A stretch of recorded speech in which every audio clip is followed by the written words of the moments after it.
Hello, I'm Bob Griffin. I'll give you a quick tour of the Assyrian Collection in the British Museum.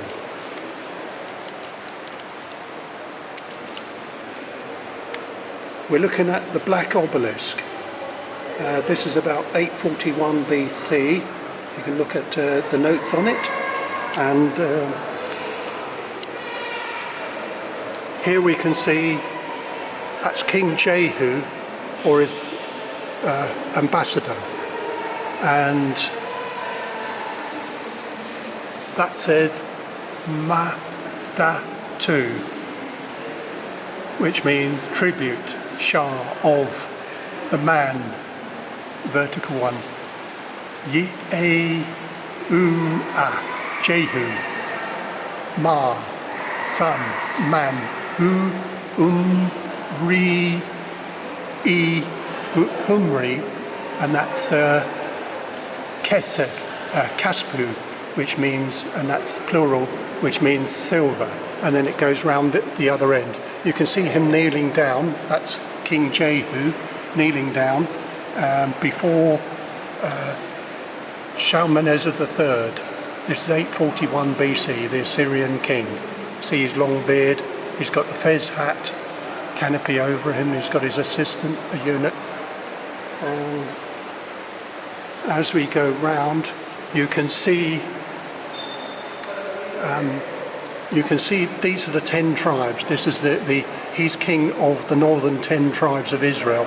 You can see that this is an Assyrian with his straight beard and sandals. You can see sandals, you can feet and toes and things. Here you can see the Israelis, and what you can see is you can see them bring in tribute, and you can see their feet, shoes. You can see the pointed shoes, and you can see the hat that looks like Scrooge's hat. It's a turban, and you can see the rounded beard, and you can see the fuzzy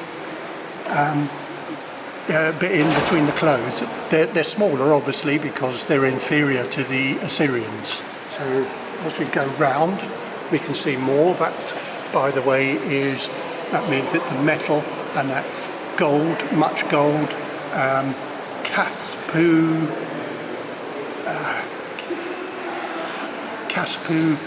gold, which means golden bowls, and these are vessels, gold again, and it goes round.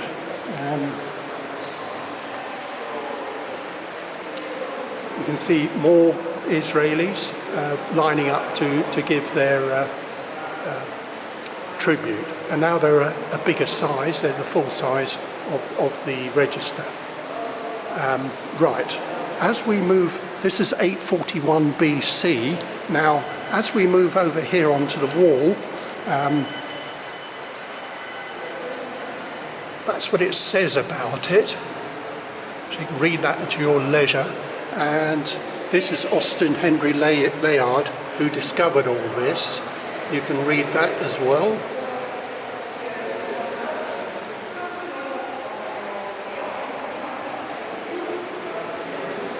Here's a picture of them excavating Palamazoo. Now, here we have a frieze. I suppose I should let you have a little read of,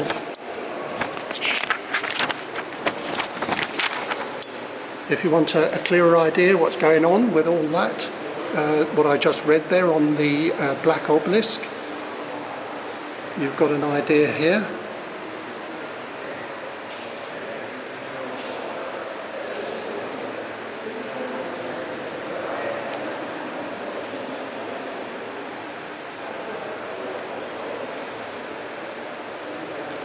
And on the last line it says 4, that's the fourth side. And then there is the bit that I'm just going to read to you here, saying that this is Astarte, the town. And then we'll have a look at, we probably won't get a chance, but Lachish, that's the Lachish room, and this is how you can read. You can put alphabets into your word program, so you can type all this stuff out yourself if you're interested. Okay.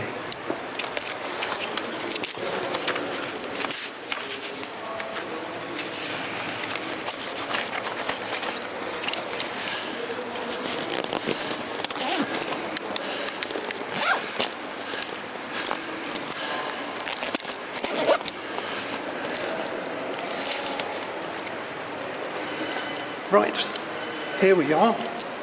This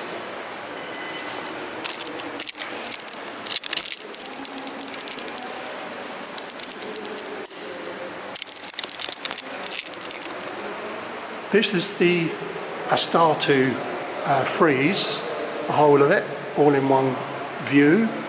As we move in closer, yeah, well, let's look at the cuneiform writing at the top there.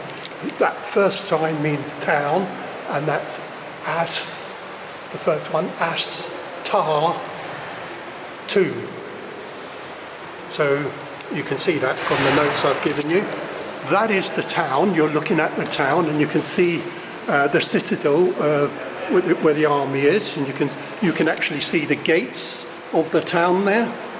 And it's over a mound, and that's a tell, because what happens is that in that part of the world, you make the bricks out of clay, but you sun dry them, so you don't burn them in a kiln. So unfortunately, they don't get hardened properly. So when it rains, the rare times it does, then it dissolves the bricks. Slowly over time, it dissolves the bricks, and so eventually you end up with a tell.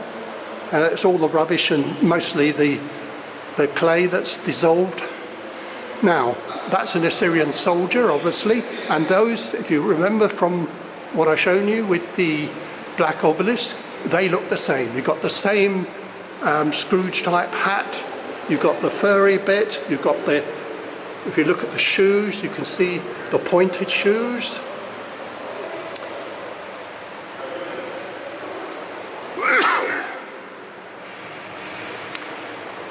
You can see them bringing their goods, because they're bringing their goods they've been taken away to Assyria. What this is the beginning of the 10 tribes being taken away to Assyria by this man, Tiglath-Pileser. This is about 730 BC. This is, as it's shown in my notes there, it is mentioned in 2 Kings, that they took away a few of the people round Lake Galilee. They took away about 3 tribes, Reuben, Gad and Manasseh. They took those away and took them to Assyria to be put somewhere else, so that they wouldn't fight for their country, because their country it'll be a different country and they wouldn't have a loyalty to it. So it pacified the people. It was a way of making sure that people didn't fight for their country, and so it made life more peaceful for Tiglath-Pileser. Tiglath-Pileser was the first person to have a standing army. The Assyrians were the first empire in the world, because now we're at 730 BC. They used to use iron very early on, so they had very good weapons. You can see the sign for Ashur, the god, on his harnesses for the horses. So there's a lot of detail here.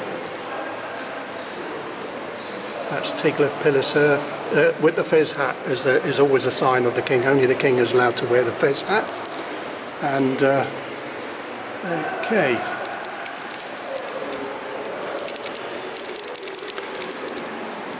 This is the white obelisk. This is 1050 BC. It's not very distinct, so I'm not going to spend time. It's about 100 years before King David.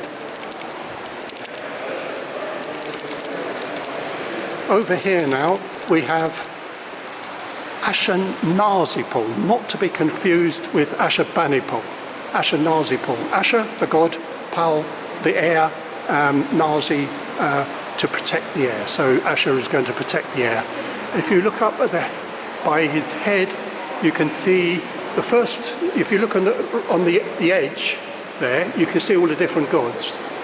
So he's praying to the gods, and the first one on closest to his head, you can see the bull's things. You can see a helmet, and you can see that bull's horns, basically.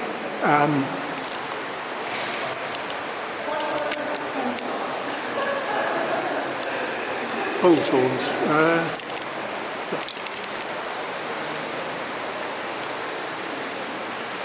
And then beside it, the furry one, that's Shemesh, the god of the sun. And then beside that, you can obviously see the crescent moon, so that's Sin, the god of the moon. And then you've got beside that again, towards the left, you can see two things coming together. That's supposed to be lightning. That's Adad, the god of lightning, which is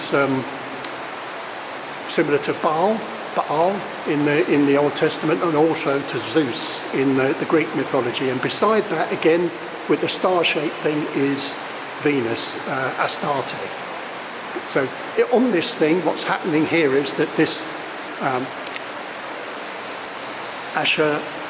Nazipal is praying to the gods, and then underneath that there's a whole thing about how he's built up the town of Keilah, which is Nimrod. Same thing. He's built that up, and he's put a lot of work into that. So he's one of the early kings of the Neo-Assyrian Empire. And below that, again, as you notice, I'm not touching this thing because there is a curse. Anyone who breaks this frieze will be cursed. So I'll leave you with a little look at the notes, if you can read them.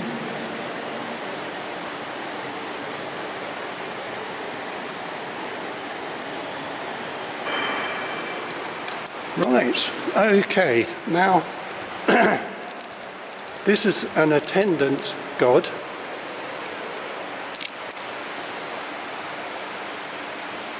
Hard to read it here, but that's an attendant god. And if you look at him, you'll see that he's only got the one bullhorn type thing on his head. So that's bull's horns. So he's a lower god. But if you look over here, you'll see this is the Lamassus. These are massive statues. And if you look at them, you'll see he's got three layers of bull's horns, which means he's a higher god. So these protected the doors for Ashurnazirpal at his palace at Keilah, which is mentioned in the Bible, Nimrod, which is the name of the village in the area. These are just a spirit thing to protect the king. So he's got two layers of bull's horns, so he's a second level god.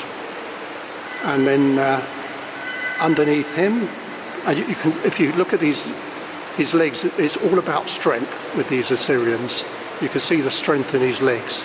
And if you look underneath, you can see another spirit god. A spirit, not a god really, but they're doing something like a pine cone or something, and nobody really knows what that's about.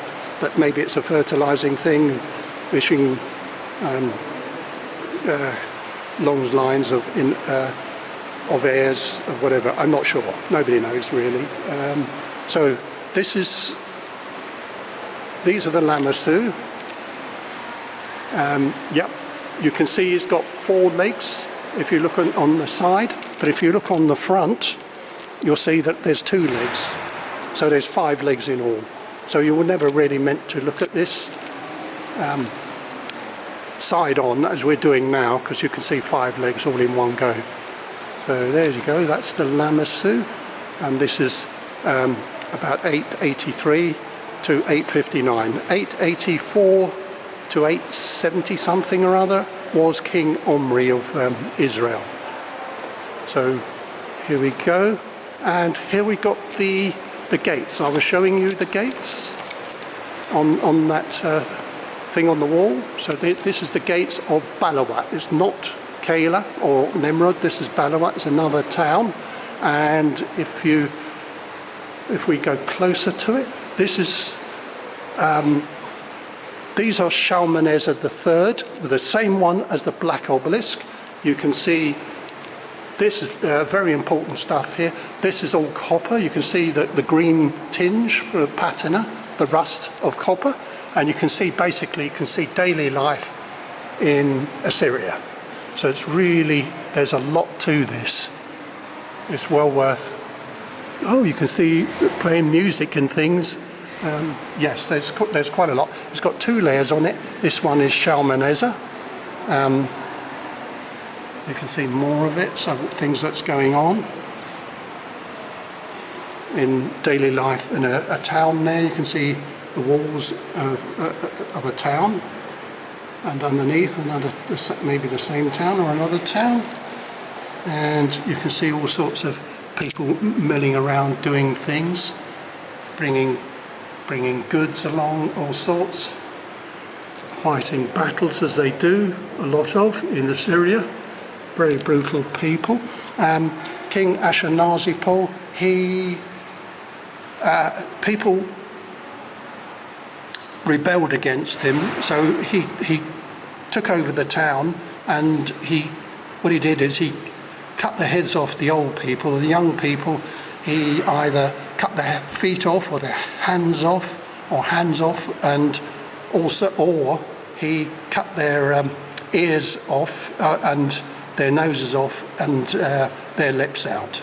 So very brutal people. But around that period of time, in Assyria, I think it was 2.2% of the people died from their heads being smashed in, whereas in around about it was a much higher percentage of people with that sort of problem. So he was brutal, but it had an effect of creating law and order in his Assyria anyway. So there's a lot here that's going on with these copper things that are put on Balawat gates. So I'll give you a little thing, read on that.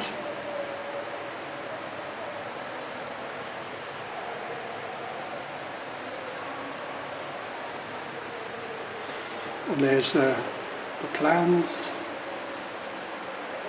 and a picture of it. Ornaments, Ashurnasirpal.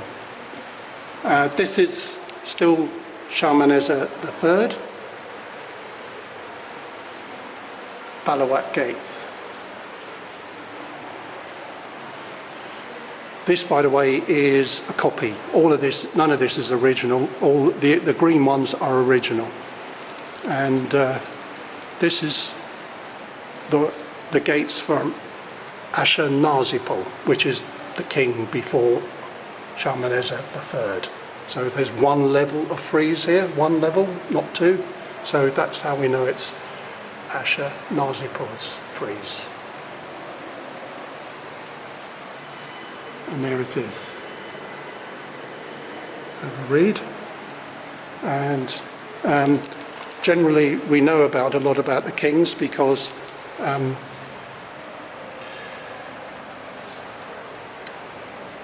we find the foundation stones. Around the foundation stones, like here we got God of the dreams and things, and we get written things in cuneiform inside the foundation thing, so we know what's going on. And usually these things are to be recognised by the god. And this is the room. This is Nimrod. This is the palace at Nimrod that Ashurnasirpal created. There he is, Ashurnasirpal. You can see him with his fez hat. And he's got all his gods round his neck. And the spirits protecting him. So that's Ashurnasirpal's palace.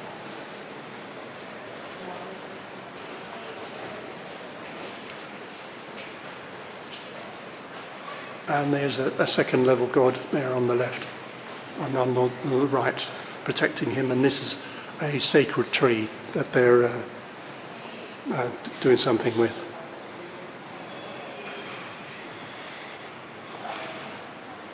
It's another god, a spirit. Assyrian Empire in the 9th century. You can have a read of that. And there's a list of the kings underneath and a picture of what's happening. And this is in front of the throne. The throne was in front of this, and this is Ashurnasirpal on both sides of that. And there's the god Ashur above. He bestows a ring on the king.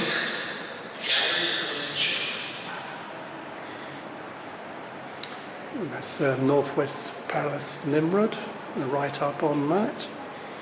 And that's the king offering libation.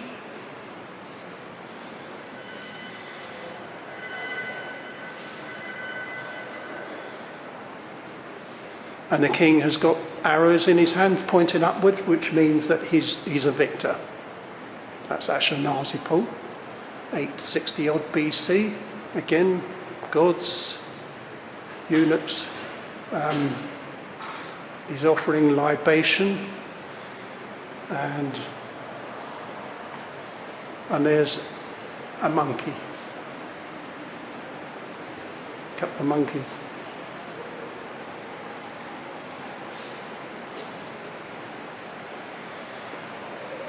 More lamassus protecting, and then we got life in Assyria. They're fighting battles.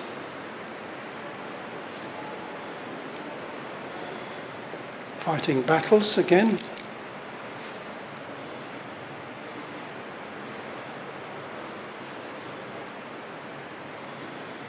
Fighting a battle, and you can see the people shooting down and throwing things down.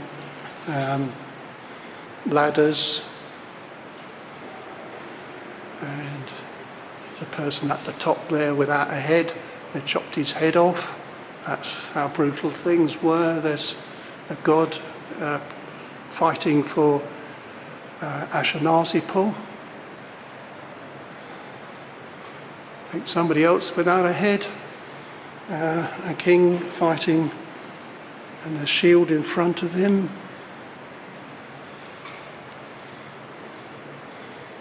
Ashurnasirpal.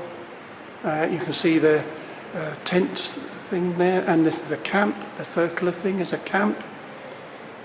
And then there's the king again, and the god Ashur. He's got the arrows up, which meant he's the victor, and Ashur, the god, there in the sky with the wings, and then the other person's put his hand up, which means he's surrendering.